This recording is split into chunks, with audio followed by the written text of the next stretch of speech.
Hello friends, જય Shri Krishna. Welcome back to my YouTube channel Vraj Cook. તો friends, આજે આપણે લિક્વિડ મઠો બનાવીશું, ડ્રાય ફ્રૂટ. તમે આ મઠો ઘરે એકવાર બનાવી લેશો ને તો છે ને તમે બહારનો મઠો ભૂલી જશો. અને કોઈ મહેમાનને ભૂલેથી તમે ખવડાવી દીધો ને તો મહેમાન તો તમારા છે ને વખાણ કરતા થાકે જ નહીં, એટલો સરસ મઠો બનશે. તો ચલો આજની રેસીપી સ્ટાર્ટ કરીએ. વિડીયો સારો લાગે તો લાઈક, શેર અને સબસ્ક્રાઈબ કરજો.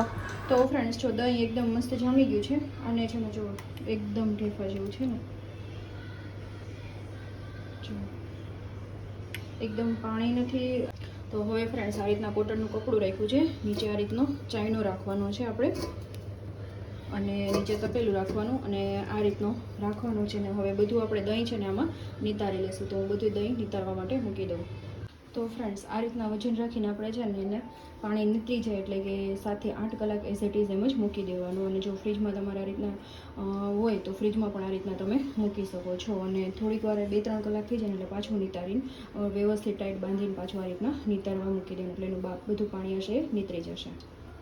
તો જો ફ્રેન્ડ્સ, આપણો જે મઠાનો જે છે ને એ બેઝ એકદમ સરસ રીતે થઈ ગયો છે, પાણી એકદમ નીતરી ગયું છે. અને એકદમ જો આ રીતનું છે ને બધું પાણી નીતરી જવું જોઈએ, તમે જોઈ શકો છો ફ્રેન્ડ્સ. તો હવે આપણે એને છે ને ચાળવાનો છે. આ રીતના છે ને કોઈ મોટું વાસણ લઈ લેવાનું અને એને છે ને ચાયણાની મદદથી આપણે આ રીતના ચાળી લઈશું કે એમાં કોઈ કણી કે કંઈ ન રહે. અને આપણે છે ને લિક્વિડ મઠો બનાવીએ છીએ ફ્રેન્ડ્સ. જો આ રીતના એનું નીચે છે પડતું જશે.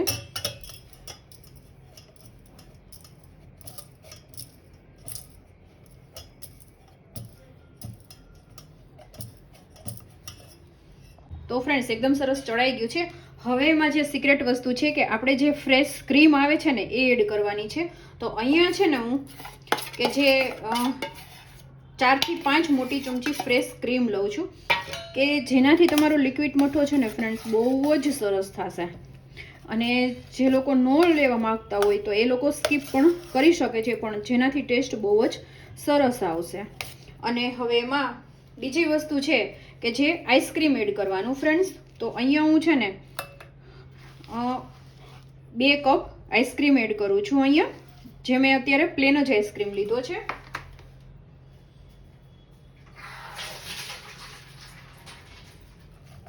અને હવે સરસ રીતે આપણે મિક્સ કરી દેવાનું છે.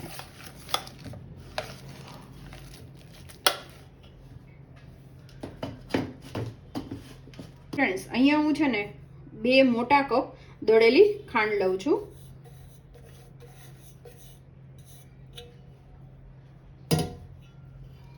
અને પહેલાં હું છે ને હાથેથી એકદમ સરસ પ્રોપર રીતે મિક્સ કરી દઈશ, કે જેથી પ્રોપર રીતે છે ને બધું મિક્સ થઈ જાય.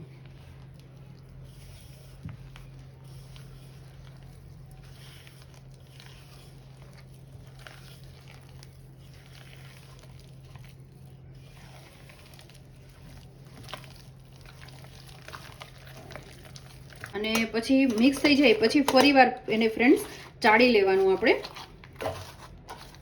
અને જો તમે ખાંડ છે ને ચાળેલી લીધી હોય ને તો વાંધો નહીં, પણ મેં અહીંયા છે ને ચાળેલી નહોતી લીધી, એમ જ લીધી હતી મેં દળીને તરત જ. તો એટલે હું ફરીવાર ચાળું છું, નહીંતર તમારે ફરીવાર ચાળવાની જરૂર નહીં રહે.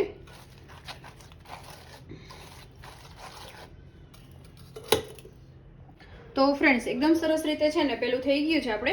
હવે એમાં છે ને આપણે ડૂટી ફૂટી મેં લીધી છે. હું ડ્રાય ફ્રૂટ કરું છું ફ્રેન્ડ્સ, એટલા માટે. તમે જો એઝ ઇટ ઇઝ કોઈ પણ ફ્લેવર કરતા હોય તો એ ફ્લેવર તમારે એડ કરવાની છે આ જગ્યાએ. તો અત્યારે હું અહીંયા 3 મોટી ચમચી ડૂટી ફૂટી લઉં છું. અને અહીંયા મેં છે ને ફ્રેન્ડ્સ ડ્રાય ફ્રૂટ લીધેલા છે, જેમાં પિસ્તાની કતરણ છે, કાજુની કતરણ છે ને બદામની કતરણ છે. તો એ આપણે લઈ લઈશું. હું થોડું વધારે પ્રમાણમાં જ એડ કરું છું. તમે ડ્રાય ફ્રૂટને સ્કીપ પણ કરી શકો છો, અધરવાઇઝ તમે પ્લસ માઇનસ પણ કરી શકો છો. કારણ કે ડ્રાય ફ્રૂટ મઠો હોય છે, લિક્વિડ મઠો, તો એ ડ્રાય ફ્રૂટમાં જ એકદમ વધારે પ્રમાણમાં હશે તો જ એ સરસ લાગશે, એટલા માટે. અને હવે પ્રોપર રીતે મિક્સ કરી દેશો. તો જુઓ ફ્રેન્ડ્સ, છે ને બજાર કરતાં એકદમ સરસ ટેસ્ટમાં પણ બેસ્ટ લાગશે અને એની સ્વીટનેસ પણ મેન્ટેન છે ફ્રેન્ડ્સ. અને એકદમ પ્રોપર બજાર જેવો જ લિક્વિડ મઠો આપણો રેડી થયો છે ફ્રેન્ડ્સ.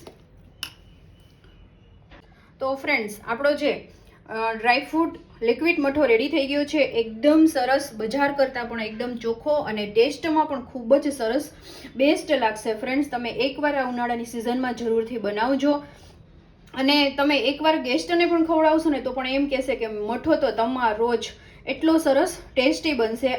તો ફ્રેન્ડ્સ, તો તમે લોકો જરૂરથી ટ્રાય કરજો. અને હા, આજનો વિડીયો તમને પસંદ આવ્યો હોય તો વિડીયોને તમે તમારા ફેમિલી મેમ્બર સાથે તમારા ગ્રુપમાં શેર કરજો, ચેનલને સબસ્ક્રાઇબ કરજો. અને હા, ફેસબુક પેજમાં જોતા હોય તો પેજને ફોલો કરવાનું ભૂલતા નહીં ફ્રેન્ડ્સ. તો જોતા જ તમને ખાવાનું મન થઈ જાય એવો છે ને,